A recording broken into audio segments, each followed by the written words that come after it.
Greeting everybody, this is Ishwari J with the Change Agent TV, and today I have the great fortune and the blessings to be in company of Barbara Marx Hubbard. Barbara Marx Hubbard is a wonderful pioneer of conscious evolution. She is the founder of the Foundation for Conscious Evolution. In fact, Deepak Chopra likes to call her the voice for conscious evolution. It's a delight to be with you again, as I remember interviewing you back in 2008, and I'm extremely inspired, like many of us, of the consistency that you have being this voice of conscious evolution. And as a pioneer, you've been doing this before everybody. I remember what Marianne Williamson says about you, that everyone was basically looking up to you for guidance. And so she's a wonderful thought leader, and she was in '84 nominated as a Vice President of the United States. And she has a lot to share about what's upcoming, because I think it's September 1st, the United Nations invited Barbara to come to a one-day event and to share some of the things we're going to talk about. It's called the Office of the Future, and she's also a mapper expert. I don't know if I say it right with a French accent. Mapper? You're a mapper. I map, track, and connect what's working. Exactly. So I know you want to hear about Barbara in person, more about who she is and what she's done and what she's about to do. But if that's okay with you, can we center ourselves first? Yes, please. So all of us, whoever you are and is listening right now, I would like to have a unifying breathing, just to center ourselves. As you close your eyes, if you're willing, and just wherever you are, just turn off any distraction, beeping devices, and something so simple yet so powerful to breathe together. So we're going to just breathe out all the air out of our belly, and breathe in so that you fill up the lower part of your belly, the mid part, and the upper rib cage.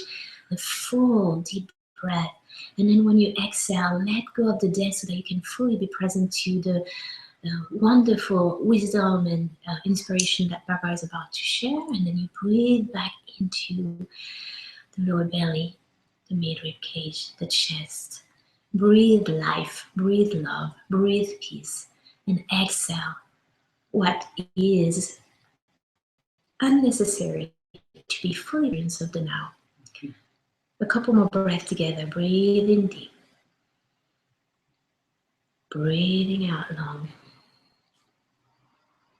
As you do a few more of those breaths, invite yourself to experience your physical body here, the front, the side, the back of your body, a full three-dimensional experience of your presence, your physical presence, and then a sweet connection, a subtle connection with who you are with in this broadcast, us and many others. We're all connected. Something very special has us come together today. And as you bring your awareness to the fact that you're not alone with your inspiration to be the change you want to see in the world, allow your breath to be more spontaneous. Basically, let the breath breathe you for a moment.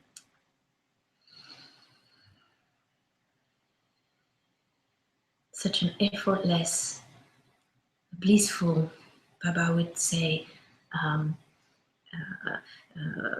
arousing experience to be breathing together. And then on your last exhalation, you may gently open your eyes when you're ready. Welcome, welcome, welcome. We're so happy to have you. Welcome, Barbara. We're so happy to have you at the Change Agent TV. Thank you. So, anything I missed out in some amazing things you've achieved, please share with people who may not know a lot about you. I'm sure everybody who's here knows you, but something else that I missed out in my introduction to you? You know, I'm just thinking at the age of 86 and a half. Oh my God. The question that would be interesting for anyone to know is what keeps you aroused? why are you excited, Barbara? And what are you excited about? Yes. And so before telling all the things I'm excited about, I would just like to speak about being excited. Please. And what is it to be excited, to be turned on, to feel that the inner impulse inside yourself wants to come through? And I call it incarnating the impulse of creativity. Mm-hmm. And if you look at the billions and billions of years of evolution, mm-hmm. from the Big Bang to us sitting here, something happened. For sure. The single cells, the multi-cells, the animals, the humans, and now us. Yes. What happened is the divine impulse of creativity animates the universal process of emergence. Yes. Now, when you turn into a feminine co-creator woman, evolutionary woman like me, that divine impulse of creativity gets turned on in you.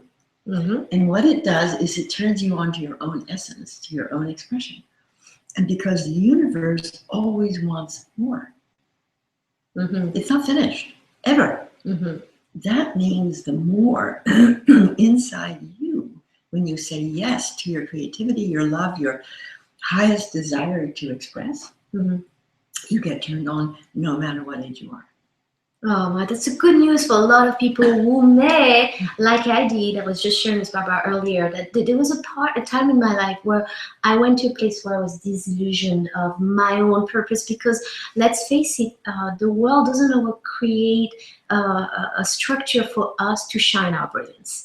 And Barbara is really a savior in that regard, because everything she's about to talk to us about is to create a structure for all of us to really apply ourselves for what we were meant to be. And she's a model of it, and she's done it forever. I mean, forever, really. So, an 86, did you hear that? 86 years old? 87. 86 and a half. don't get too far ahead here. But I must say, sometimes I myself feel older when I look into Barbara's eyes. I see an eternal youth, and this is what she calls the vocational arousal. This passion, this mission that we all long to align with. She's a model of that, and she will share about how us to be part of that for the benefit of the world. And Barbara, I'd like you to share your mission, because I know you just say that you're into a shift, a transition, and you have a greater clarity of what it is now, correct? I do. See, my vocational arousal all the way along is to what is the purpose of the power of humanity. Where are we going that's good? What are visions of our future equal to our potential? And when I asked that question, I found nobody knew. Wow. Surprising. I mean, people know like life after death, or they may have some vision of the next stage of evolution, but what is attracting us? And I discovered from studying evolution that there comes a time when the system is about to break down. And we've seen it 5 mass extinctions before we got here. So we are at another potential breakdown. And I have been calling it all these years, our crisis is a birth. Out of the crisis of the breakdown of climate change and all the things that don't work, what's really being born is in each person. Innovation, creativity, desire to express, a longing to give your gift to the whole, the desire to join. Almost genius. like the solution bursting out of the problem. Birthing out not only out but of it's not really the crisis of birth. Birth is a crisis. I've had 5 children. Crisis. Birth is painful. But if you didn't know you were giving birth, you'd think you were dying. What I've been able to see, humanity sees a lot that might be failing, and it's true. But if we know that out of the failure of what doesn't work is being born what is working at a next level, then you turn on. Well, that happened to me to realize our crisis is a birth. What's happened with my mission is what I learned from studying billions and billions of years of evolution. Here is how nature does it. When the system is about to break down, what happens is innovations occur everywhere, like right now, health, education, economics, everywhere. At some point, there is a connectivity of that which is created, and the system flips. And this has been billions of years. Someone won the Nobel Prize for figuring it out. How does disorder go to higher order for billions of years? Well, we have disorder in our system, in our social system. How do we go to a higher order? I'll tell you how it is. Connecting that which is created. In time to show the pattern of the emerging creativity of humanity. That's the news. Right now, all we see on the news is what doesn't work. So the average person has no clue. I don't watch the news for that reason. But if you start looking in health, education, economics, science and technology, relationships, you find growing edge capabilities everywhere. So here's the mission. I'm calling it a planetary mission.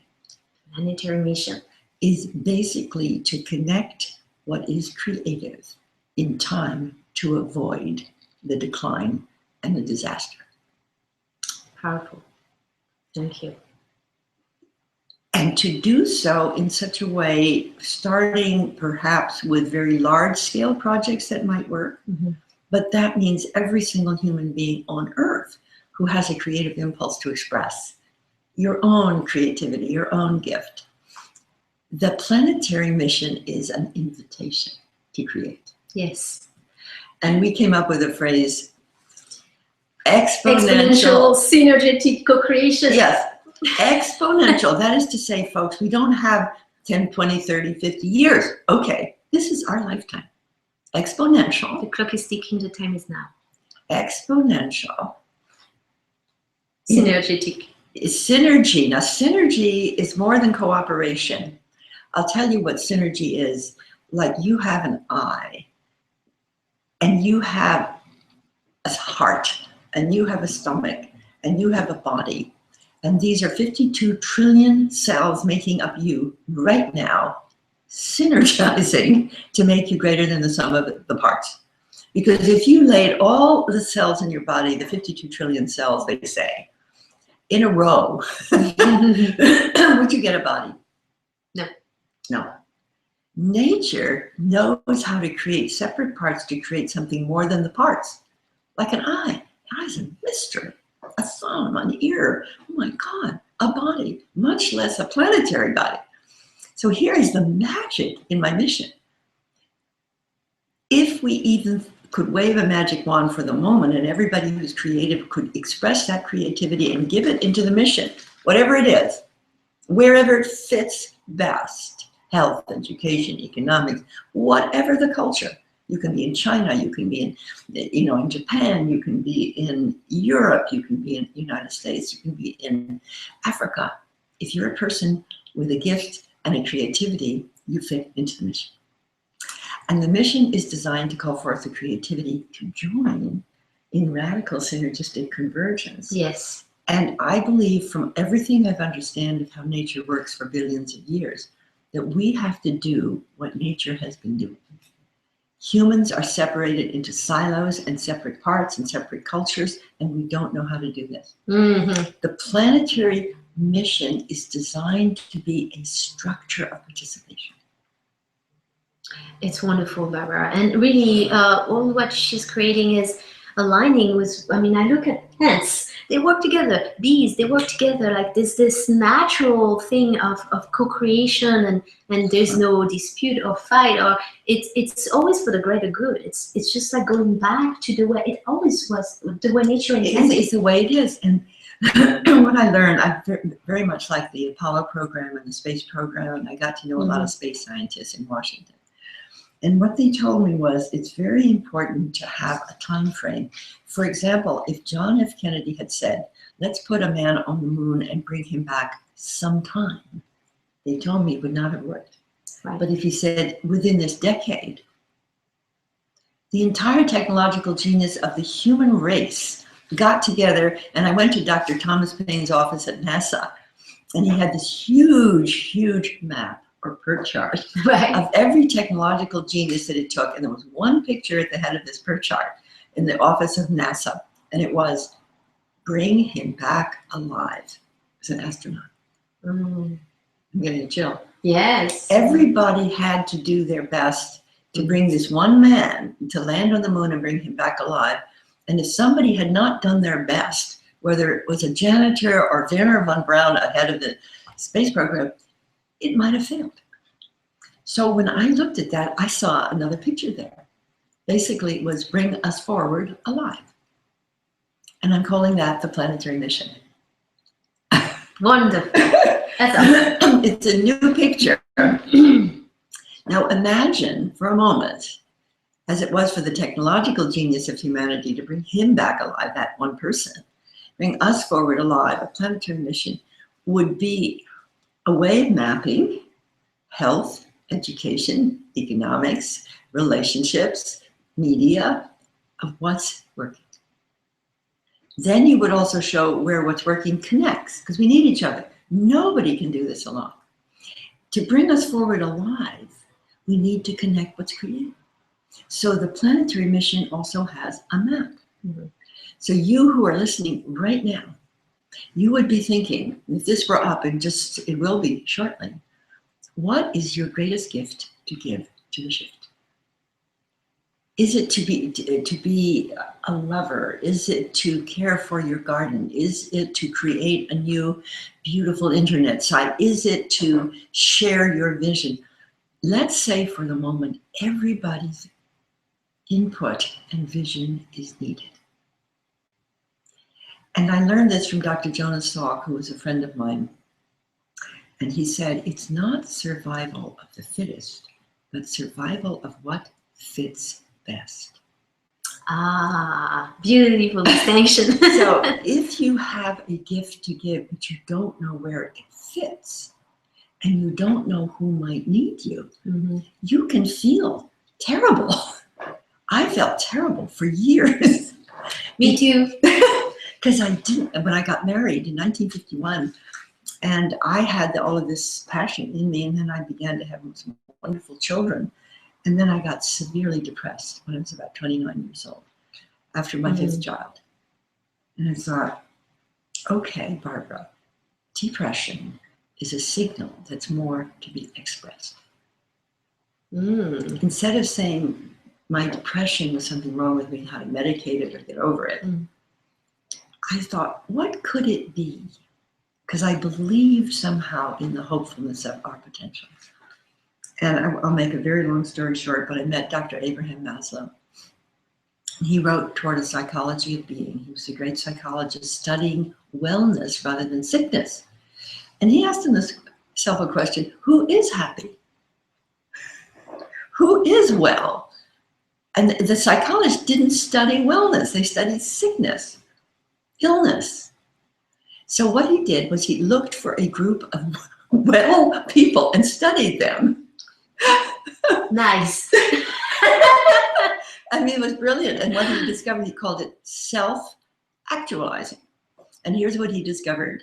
Everybody who was self-actualizing, happy, beneficent, and joyful had one trait in common. Chosen work. They found intrinsically self-rewarding when they did it, and of service.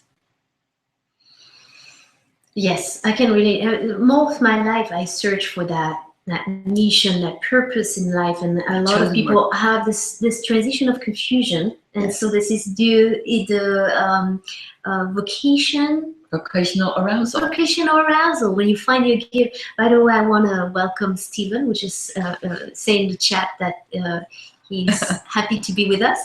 So he's welcome, Stephen. Welcome, Stephen. Thank you for being here. And I also want to make sure, short parenthesis, that we're not having any Q&A at the end, but there's a chat box. If you're on the link, you can ask any question or share any comment throughout the live event, and we'll look at the chat and we'll be sharing. But right now, Barbara mentioned about the planetary mission, and I'd like you to expand on the purpose and the context of the planetary mission, if you wish. So given everything I'm saying about everyone has a gift, everyone is potentially creative, everyone is looking for where it fits best, and the human species now needs a place to connect what's creative. And actually, we don't have that place. It's not a university. It's not a church. It's not one project. So the planetary mission is a context, a vehicle for the creativity of humanity to join. And it starts out with a few very great projects that we can collectively discover, which, if they come together, could make a shift in the whole system. And one of them currently in my particular venue is called the Office for the Future at the United Nations. Now, I've been invited, just think of what this is for a moment, by Ambassador Chowdhury of the United Nations, to present a new structure for the 195 nations of the world to come together to create what's innovative for the future, as well as overcoming these terrible, what they call the Sustainable Development Goals of the UN, which is the breakdowns of health, education, and food, and all of that. How do we do this as a culture? So I'm offering the Office for the Future as a methodology. And basically, you create a circle wherever you are, and the circle is our turn on the spiral, and here's health, education, economics around the functions, and everybody steps in and says, this is what I want to create. It's my aspiration to create, to innovate. Second question, what do you most need to create it? And other people in the wheel come in and say, if you need this, I know how to give you that. Yes. And then what happens is what I call social love. Like I'm feeling it now with this beloved. What do I need to create? I need actually something that she's creating. It's called the Change Engine Hub. Because when people get turned on by their creativity, they may not know how to do it. Right. We send them over here. I can arouse them, but I can't necessarily tell them how to do it. So the planetary mission is going to have functions. One, the function I want to perform most is to be a communicator. An invitation. What is your gift to give? Where do you want to give it? What do you most need to fit best? Yes. That's what Jonas Salk told me. It's not survival of the fittest. It's survival of what fits best. So you have to know what that impulse is, and you have to know where it fits. The planetary mission is going to have a map on an internet site where whatever it is you want to give, there'll be a place for you to find not only where you fit, but who else is in that you might be vocationally connected with. Then you fall in love.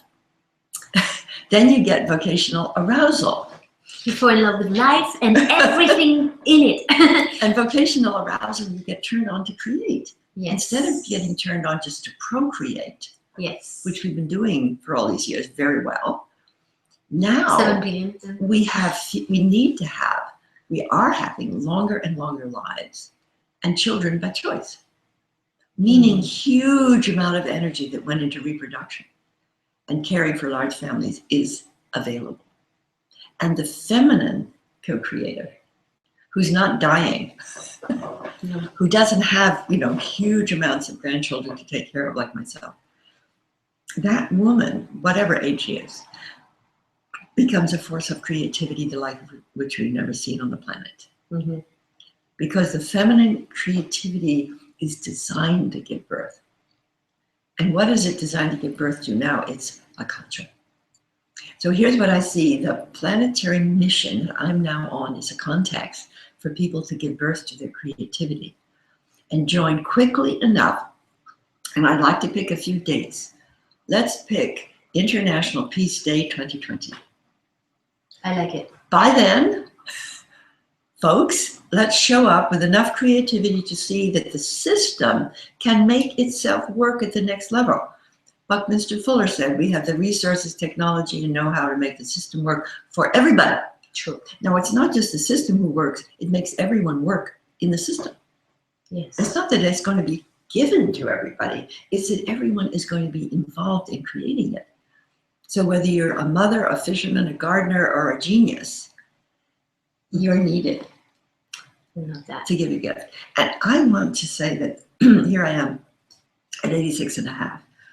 I woke up only recently, and basically you might say the impulse or God in me said, Barbara, this is your mission. And you're going to draw together the people who want to share this mission to make it work. And everybody's invited. once we get it together. And that's right where I am at 86 and a half. I'm just at my next threshold. Oh, wonderful. That's refreshing. And I'm going to rewind a little bit because Barbara's shared so many jewels that she goes really fast. So first of all, she mentioned about the wheel of the wheel of co-creation. So I'm gonna share we're gonna share the screen for just a short time so that you just get a glimpse of what it is. And it's on Barbara's website, so I'll tell you exactly where to find it so that you can study it. And I invite you to look at if you are in a place where you're transitioning into what's my purpose and how do I co-create. Everybody will be welcome in the Office of the Future. So you look at the Wheel of Life and look at what area brings you chill, where you aspire for change and your placement. So I'm going to go ahead and share my screen again for just a short time.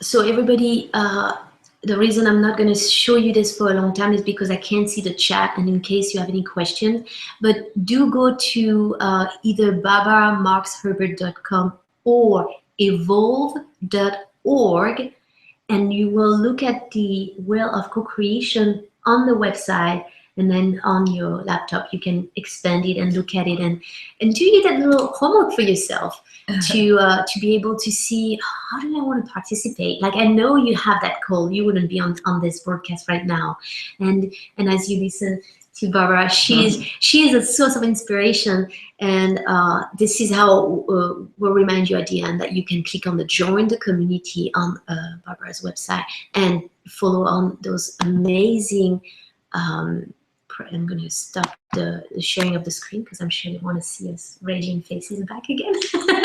And so some of the questions that I have, you've mentioned about the Office of the Future.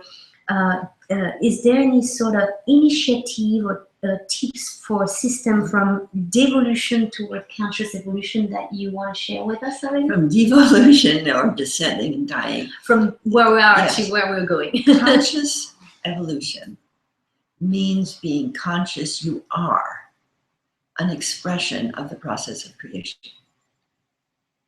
It actually took 13.7 billion years to get to you.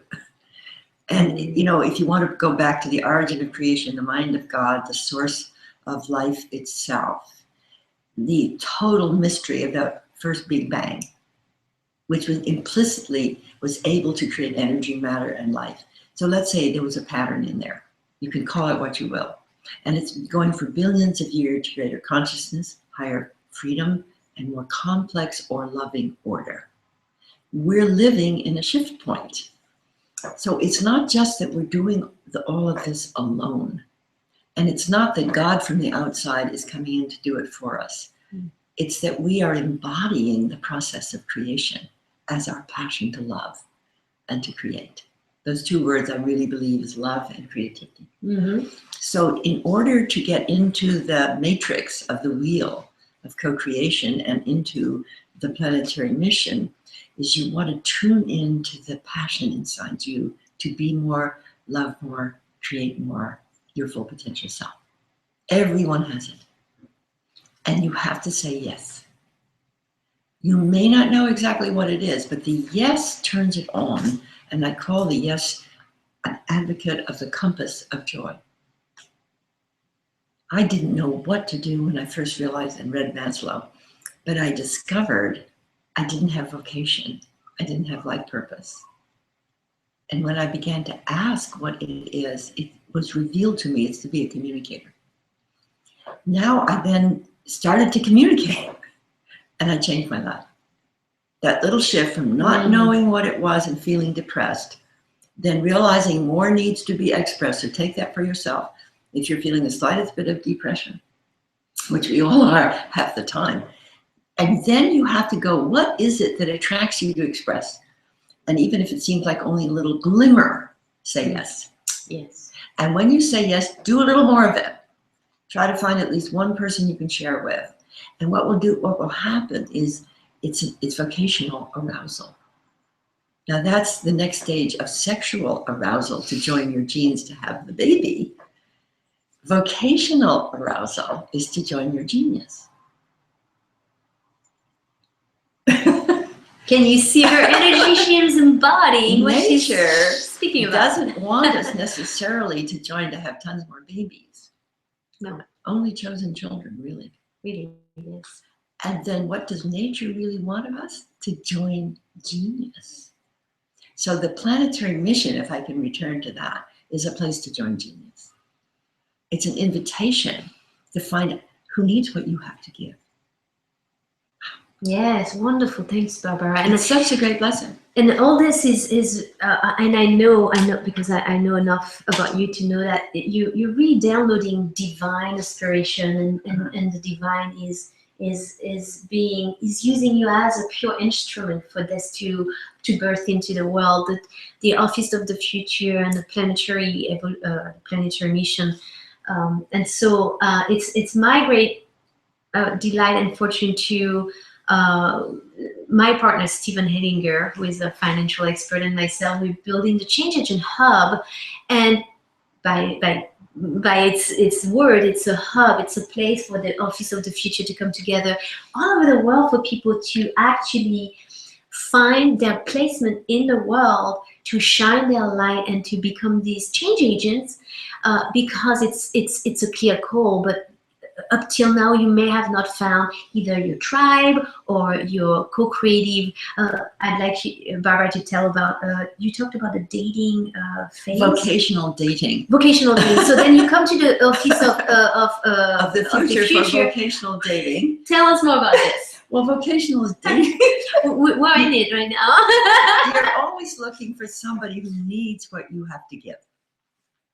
And if you find somebody who really loves what you're saying and is fascinated by you, you start to feel vocational arousal. There you go. Because everyone's vocation is their calling, vocare.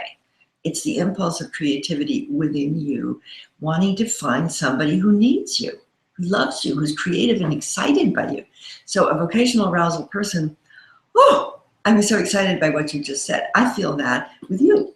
So because I know that to do the Office for the Future and the mission, we need a Change Agent Hub. Now, why is that? Because everybody gets excited. 90% of us don't know how to do it. Mm-hmm. We don't know how to do a new vocation. We're not going to be trained in the old mission, doctor, lawyer, Indian chief. Oh, no. So if you're actually at your own growing edge, you've got to be in the Change Agent Hub. Mm-hmm. And you enter into the Office for the Future, where you start to say, this is my aspiration. This is what I'm so excited about. You do vocational dating. But beyond the dating is manifesting. Manifesting is a big word. You have to manifest your vocation. So here I am at my age, and I've been through several periods of manifestation. I'm in a new one. And this is another thing about this process. I really believe you go beyond age. That's beautiful. And so the Change Agent Hub basically imagine that you and that there's no avoidance. A flower will blossom. But what you need for that flower to blossom, as you, is you need the correct environment. And the correct environment for the flower is the oxygen, it's the sun, and it's the soil. And so what the Change Agent Hub will provide is the perfect environment for you to blossom as the perfect flower that you are, which is the evolutionary mission that you've been sent to be expressing today in this world. And then you go into the planetary mission, mm-hmm. giving that gift more fully. Yes. And finding out who else in the world really wants to be with you. It's a great, great vocational arousal party. The dating phase. Yes, but not only the dating, then joining to create. True, like if you fall in love, you get married, let's say you want to have a child. That's beyond dating. Right. Then you have a baby. Right.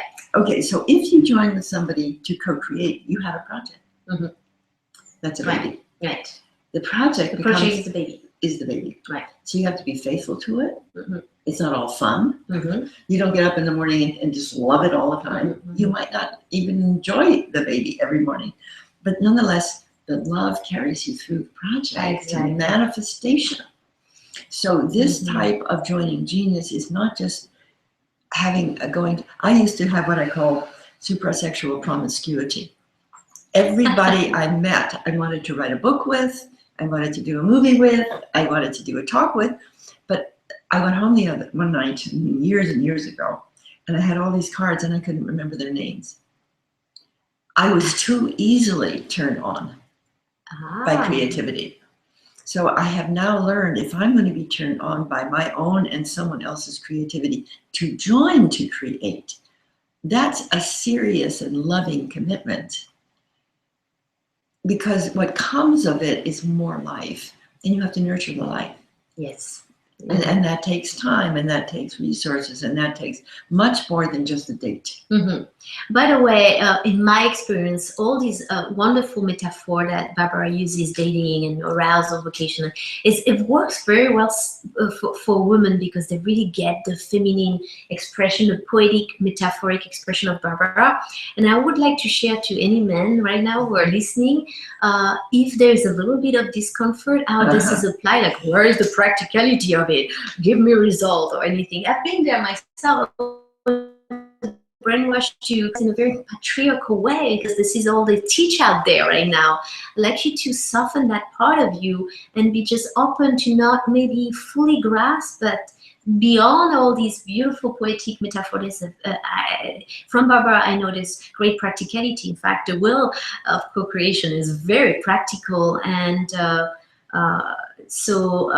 as far as the dating phase, like for instance, my experience with businesses is for, let's say, 5 years, I've been longing to have the right business partner.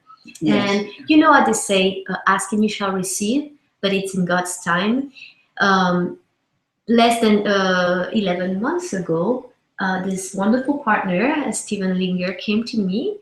Stephen, if you're watching us, I just want you to know how much I love you. And we came together to co-create. So there was this dating place, and then we started to co-create the Change Agent Hub. We're in pre-launch, so you won't see much information about it. But I want you to trust that this is not just metaphoric, that there is an alignment Barbara is sharing.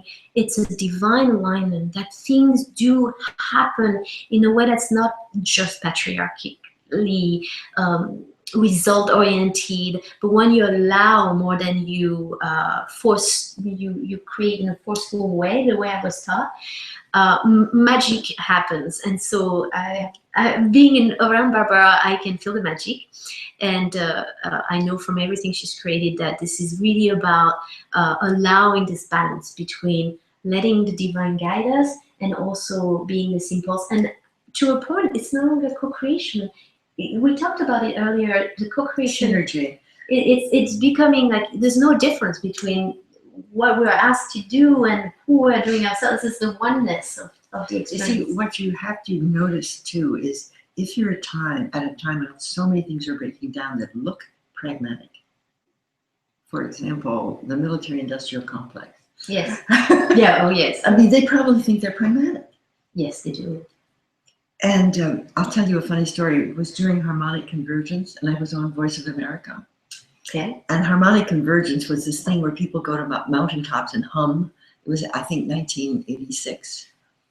Mm-hmm. And so this woman from the Voice of America said, "Don't you think it's foolish? It's weird that people should go to a mountaintop and hum?" I said, "No, really, I don't. But what I think is truly weird is they get up every morning and go to build a nuclear bomb that could destroy the entire world. That's weird." So this woman from the Voice of America said, "You're absolutely right. To say it's pragmatic to be building thermonuclear bombs that you could threaten each other, which one mistake could cause a nuclear winter possibly. Is that pragmatic?" So a lot of things that are called pragmatic are not. And a lot of things that are thought inspirational when cultivated well. I'm not talking about just saying it. I feel that somebody did once say to me, "Barbara, you're the most pragmatic person I know at the next stage of evolution." Well, that was 30 years ago. So we're at the next stage of evolution, and I'm not dead yet. Wonderful. Like. No, you're far from it, because I know you've been chosen for this mission, and you're not going anywhere. You're not going anywhere. So we're also talking about a term, because my background, for those of you who know me, I was sort of the behind the curtain of many luminaries in creating online systems and trainings and curriculum and online funnels and marketing campaigns. And so Barbara used the word telerotic. Am I saying it right? Yeah. Do you want to define this new word? It's my favorite new word, telerotic. Now it has two words, telos, teleological. It means high purpose. Telos, what's your purpose in life? And then erotic is juicy love. If you are telerotic, you are filled with juicy love for high purpose. I am telerotic. I am filled with juicy love for high purpose. And then what happens when you're telerotic is that the juicy love turns on to high purpose. And the high purpose gets infused with love. Mm-hmm. Wow. Then probably it's the most pragmatic thing in the world. Yes. I mean, how pragmatic is it to have a baby? Do you realize what that sperm and egg does? I mean, really. There comes the sperm, egg, heart, head, this, that, baby. Okay. Telerotic, what you do is you join genius. Instead of genes to have the baby, you join unique creativity. Mm-hmm. And when you join unique creativity, you turn on the telerotic juices. And the same pattern that nature can create a new baby out of a sperm and an egg, nature creates more of a person out of joining genius. Mm-hmm. Nature creates more of life impulse, more pragmatic realities by joining genius than by being miserable and trying to get the job done. Wonderful. And it reminds me of a video from Steve Jobs, who was sharing about, I work in the industry of conscious entrepreneur, and he was saying, when you create whatever you create, a business or whatever, you better have a lot of passion, because like Barbara says about labor and birthing, it's hard. And when you go through this stretch of it's like you're walking through the desert, you better have a lot of passion or vocational arousal. You have to get telerotic. Because this will carry you through your results. And so I really see this is primarily because it is a foundation that if you don't have, it's really hard to hit the finish line, whatever it is for you or your goal or your objective. So it's the foundation of all foundation in terms of nature put love in the system for a reason. I think so. So when you're telerotic and you find somebody or some group you want to create with, you generate more love. Mm-hmm. And eventually you can take the whole evolutionary story as generating more love through creativity.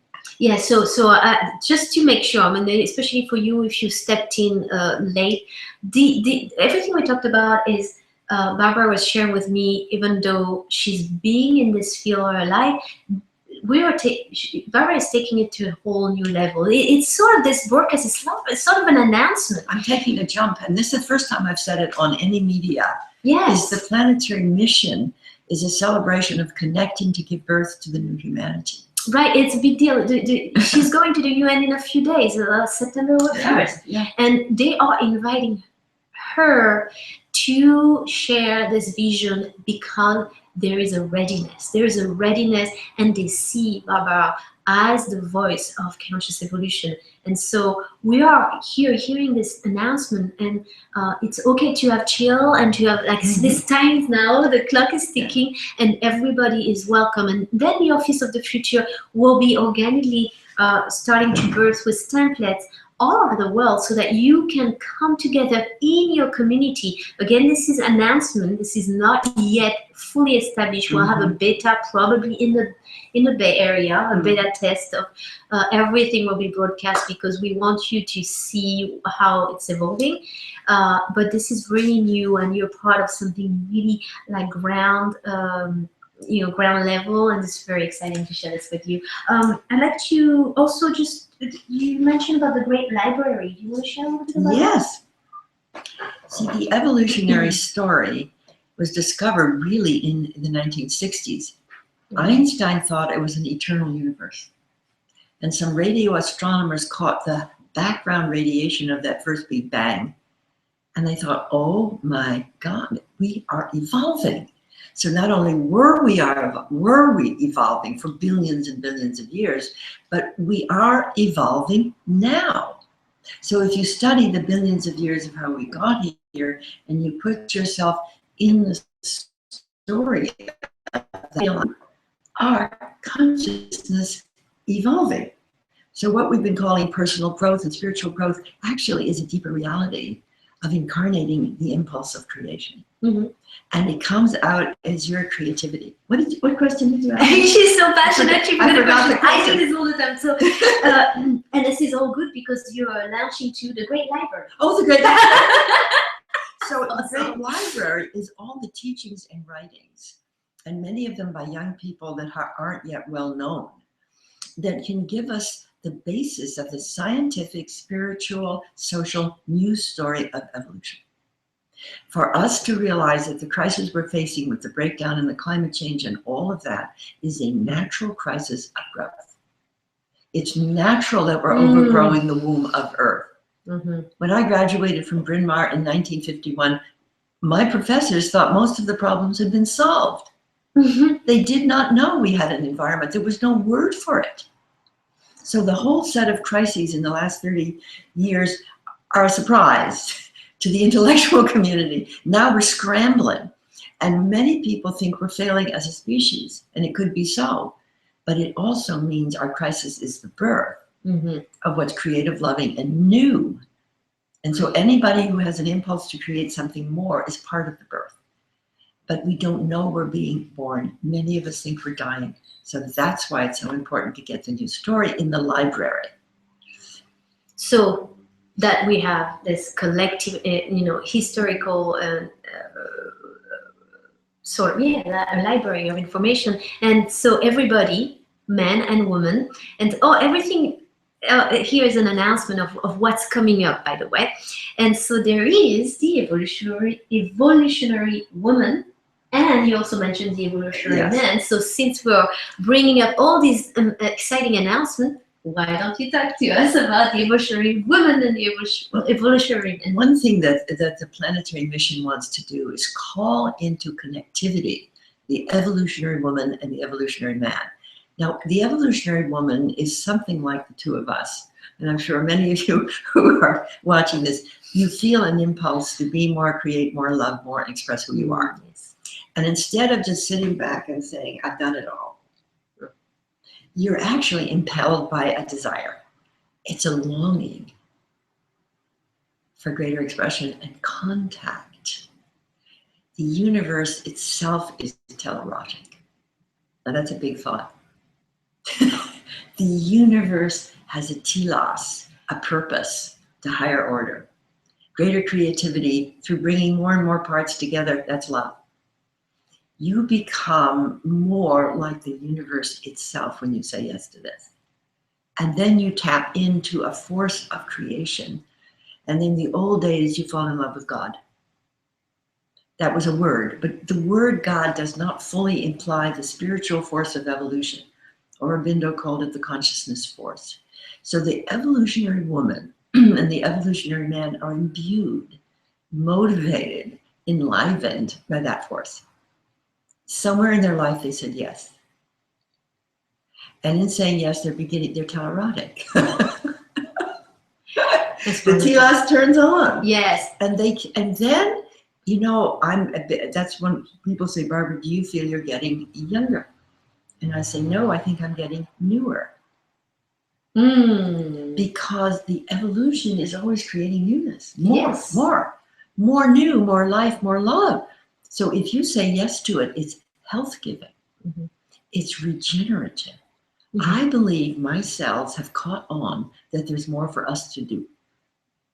Oh, yes. And so as long as I still think there's more for me to do, my cells are saying, okay, let's keep her going. I don't know how long it will last, but for a while. Yes, and everybody who is listening to this is because I believe you feel the call, or you already are expressing your call, but there is a sort of isolation. I've been around evolutionary entrepreneurs for many years, and there is a strong isolation. So we're bringing us together. It's time. There's people who are, we need to be a tribe of evolutionaries. There's people who have brilliant vision, brilliant objective, brilliant ideas, but it's almost like an egotistic need for gratifying, like it's mine. And so we're going to the away from the me identification to the we. We're coming together where there's a little bit of detachment to who is bursting what, but there's a coming together is how to apply myself to be part of this this greatness, to be to be part of being creating a force of good for the world. And so I love that you are a pioneer of this. That this was my download in my meditation, that a change in the hub was going to create a hub for people to come together, and then suddenly, with your idea of the with your vision of the office of the future, there's a placement. It's like a puzzle. When you just get clear with that impulse, that pulsation, everything comes in place, always in God's terms. If you are somebody who doesn't like the word God, think about universal, that presence within you that you identify as the best of you, that flow state, that's the divine within us. And trust that. We're talking about trust. Like, trust this, because if you just stay in the trust, we're gonna bring each other, we're gonna come together to not let everybody fall in their passion, to stay and to raise in their synergetic, what was that again? This exponential synergetic co-creation. I think we're gonna have to find something easier. Well, we'll call it the ESC, the exponential synergetic co-creation. So if you have any question, you can still ask on the chat. If not, I would like to invite Barbara to share a sort of a conclusion thought or inspiration that you would like to share with us, or what's next, or whatever feels right. Well, what's next for me is to join with others to create an opportunity for people to participate in the planetary mission. So if you stay tuned to evolve.org, we will have a site on the planetary mission and invite you to participate. That's my next step. So in the next few months, I would like there to be a vehicle for participation, and I'd like us to aim together for International Peace Day 2020, and maybe a few dates before that, which we can share later. And let's set ourselves the next stage of the lunar landing to bring us forward alive. Yes, and I'd like to say there's a couple of things that we cannot share yet, because they're still in the creation level that has a lot to do with other partners that we can't reveal right now, but they're extremely exciting. So I'm pretty sure we'll have another broadcast with Barbara when everything is after Barbara comes back to the UN. I'm sure there'll be so much to share. So the Barbara's website evolves.org has a tab that says join the community. Make sure you stay connected with Barbara through this tab by entering your name and email so she can keep you updated. In terms of connecting with my organization, the Change Agent Hub, we're in pre-launch right now. So if you have any question or comment, or you want to be part of, the Office of the Future, or anything you want to share, you can email us at info@thechangeagentsummit.com, info@thechangeagentsummit.com, or you can find us on Facebook at the Change Agent Hub group. It's an open group right now, and here, I pop in there every day if you have any question or comment.